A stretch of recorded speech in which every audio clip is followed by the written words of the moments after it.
আসসালামু আলাইকুম। ইনফো টেলিভিশনে আপনাদেরকে স্বাগত জানাচ্ছি আমি ইয়াসমিন আফরোজ ইভা।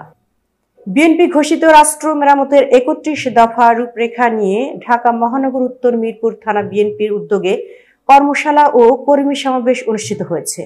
রবিবার রাজধানী মিরপুর ন্যাশনাল বাংলা উচ্চ বিদ্যালয় মাঠে কর্মী সভায় প্রধান অতিথি হিসেবে উপস্থিত ছিলেন ঢাকা মহানগর উত্তর বিএনপির আহ্বায়ক আমিনুল হক। মিরপুর থেকে আরো বিস্তারিত জানাচ্ছেন আমাদের স্টাফ রিপোর্টার শাহজালাল দেওয়ান। সংবিধান, রাষ্ট্র ব্যবস্থা, গণতান্ত্রিক সংস্কার এবং অর্থনৈতিক মুক্তির লক্ষ্যে বিএনপি ঘোষিত রাষ্ট্র মেরামতের ৩১ দফা রূপরেখা নিয়ে ঢাকা মহানগর উত্তর মিরপুর থানা বিএনপির উদ্যোগে কর্মশালা ও কর্মী সমাবেশ অনুষ্ঠিত হয়েছে।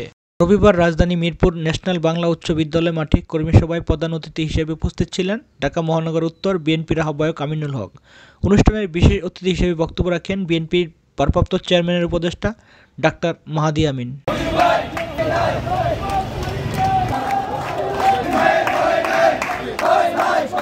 15 বছর পর নির্যাতিত সরকারের থেকে হাত থেকে বেঁচে আমরা স্বাধীনভাবে মিছিল করতে পারতেছি, তার জন্য আমরা অনেক বেশি আনন্দিত। দিনগুলো আমাদের খুবই দুর্বিষহ ছিল, এটা তার বলার কোনো অবকাশ নেই। অনেক অত্যাচার, অনেক নির্যাতন সহ্য করে আমরা আজকে এই জায়গায় আসছি, তার জন্য আমরা আল্লাহর কাছে ধন্যবাদ জানাই এবং সকল মানুষের কাছে ধন্যবাদ জানাই।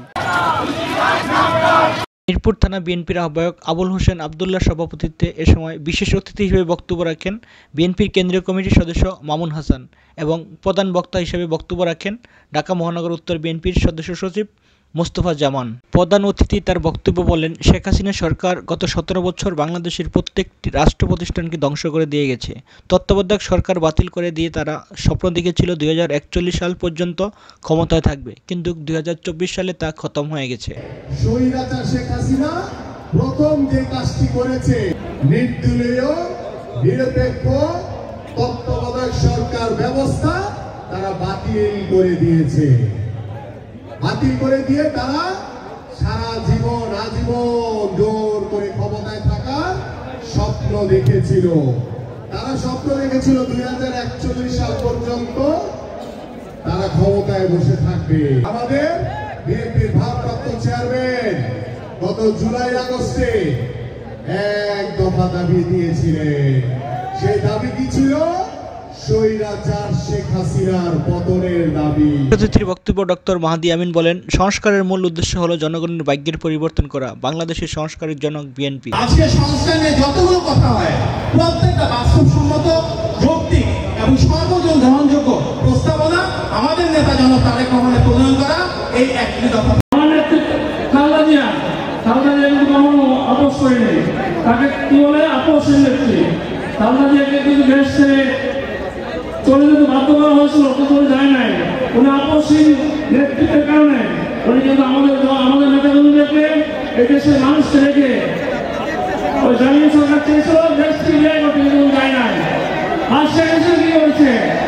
শেখ হাসিনা দেশের মানুষের টাকা পয়সা উৎপাদ করে দিয়েছে এবং তাদের নেতাকর্মীদেরকে রেখে সে তার আত্মীয় নিজের জান বাঁচাইছে, দেশ ছেড়ে পালিয়ে গেছে।